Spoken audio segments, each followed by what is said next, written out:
সবাইকে আসসালামু আলাইকুম। অনলাইনে দেখে বেশ কয়েকটা আর্টিফিশিয়াল গাছের মধ্যে ২ টা অর্ডার করলাম। খুব চয়েসেবল ২ টা দেখে। তো আসলো সেটা। এরপর গাছগুলা আম কুরিয়ার প্যাকেট থেকে বের করে আলাদা, আলাদাভাবে সবগুলো সেট করতে হলো। কারণ সবগুলাই প্রত্যেকটা পার্ট বাই পার্ট আলাদা, আলাদা ছিল।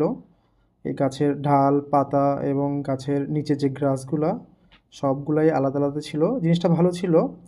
প্যাকেটটা বেশি বড় হয়নি এজন্য। তারপর এগুলো সবগুলা ঠিকভাবে অ্যাটাচ করতে হলো প্রত্যেকটা ডালের সাথে পাতাগুলো। আর আসলে গাছ অনেকই আছে, কিন্তু খুব পছন্দ হয়, রুচিশীল, চয়েসেবল এরকম কিন্তু সহজে পাওয়া যায় না। তো আমার এই ২ টা গাছ দেখে খুবই পছন্দ হয়েছিল। তো এরপর ঢাকা থেকে কুরিয়ার করে আনলাম। এরপর প্রত্যেকগুলা আলাদা, আলাদাভাবে খুব দেখে, দেখে সেট করার পর এই অবস্থা দাঁড়ালো।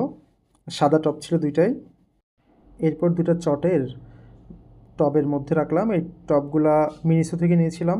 ফাইনাল ভার্সন হচ্ছে এটা।